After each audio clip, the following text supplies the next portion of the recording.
Haley Outen here alongside Mike O'Donnell. We're quarterfinal action of the American Men's Basketball Championship just wrapped up. Mike, we're going to talk about these two games tonight, but let's backtrack to what seems like forever ago. Earlier today, the 9-seed East Carolina taking on the 1-seed SMU. It looked like the Mustangs might run away with it at the half, but 56 second-half points by the Pirates made it a tie game. Mike, who was the difference maker in that one? Oh, Semi Ojala, he was phenomenal, had 36 points. He had the last couple points of the game. Just a tremendous athlete, and most people feel he's a potential NBA player as well. He is an absolute beast, can play inside out. ECU had no opportunity to stop him whatsoever. Really early on in the first half, it looked like you said, SMU was going to run away with it. They were incredibly efficient on the offensive end, and then they took their foot off the gas pedal. And to give East Carolina credit, they fought and clawed their way back in the game, a lot thanks to Kentrell Barkley, who had a really good first game yesterday. So a really good tournament by Barkley, but not enough gas in the tank for East Carolina as SMU pulled it out.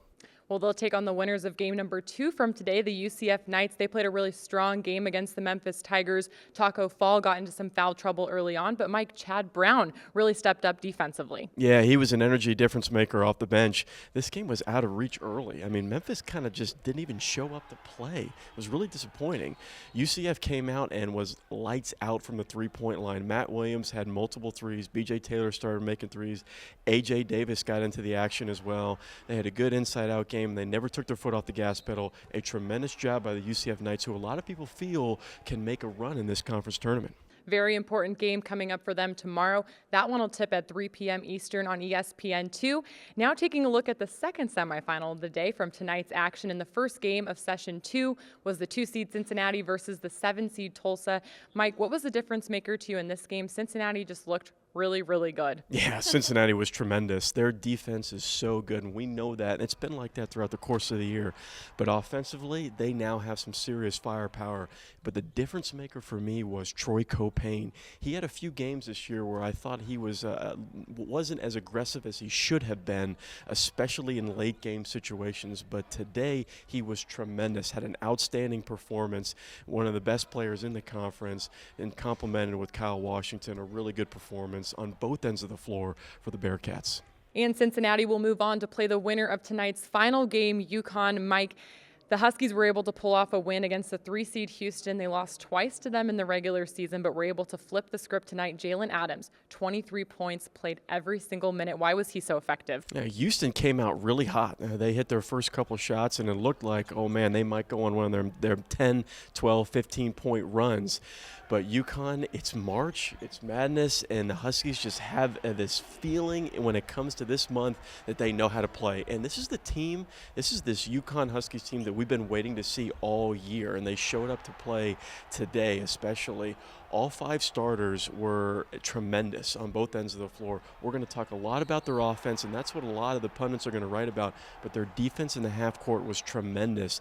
Limited Houston on any open shots. Every single shot from the perimeter for the Houston Cougars was contested tonight, and that was a tremendous job by the guards of UConn. UConn's heading to their 4th straight semifinal in American tournament play. And Mike, we were together in Orlando last year, and I think the whole country that enjoys watching college basketball probably remembers Jalen Adams's three-quarters of the course shot against Cincinnati. That has to be in the back of their minds a little bit going into this game. These are two teams that are going to battle it out tomorrow. If you're UConn, how happy are you to have the crowd on your side, especially seeing the impact the crowd made tonight? Well, it's huge. I mean, you're playing at home. You always want that extra boost, that 6th man in the stands. I mean, it's great. But UConn knows how to win in conference tournaments. They just do. They have players from last year's team that went on that run, and especially when you have Purvis and Adams, who are veteran guards, they know how to win basketball games, especially down the stretch, because you know from in the semifinal, and if they get to the final, it's going to be a tight game. And you have to knock down your free throws, limit your turnovers, and execute your offense. And they did that tonight, so they just need to replicate that 2 more times. Well, the Huskies will look to keep it rolling tomorrow in the second semifinal of the day and try to punch their 4th straight ticket to the American Tournament Final. All the action tips off at 3 p.m. Eastern on ESPN2. Second game of the day at 5 p.m. Eastern, also on ESPN2. We'll be back here tomorrow from the Excel Center with more coverage on the American Digital Network. Have a great night.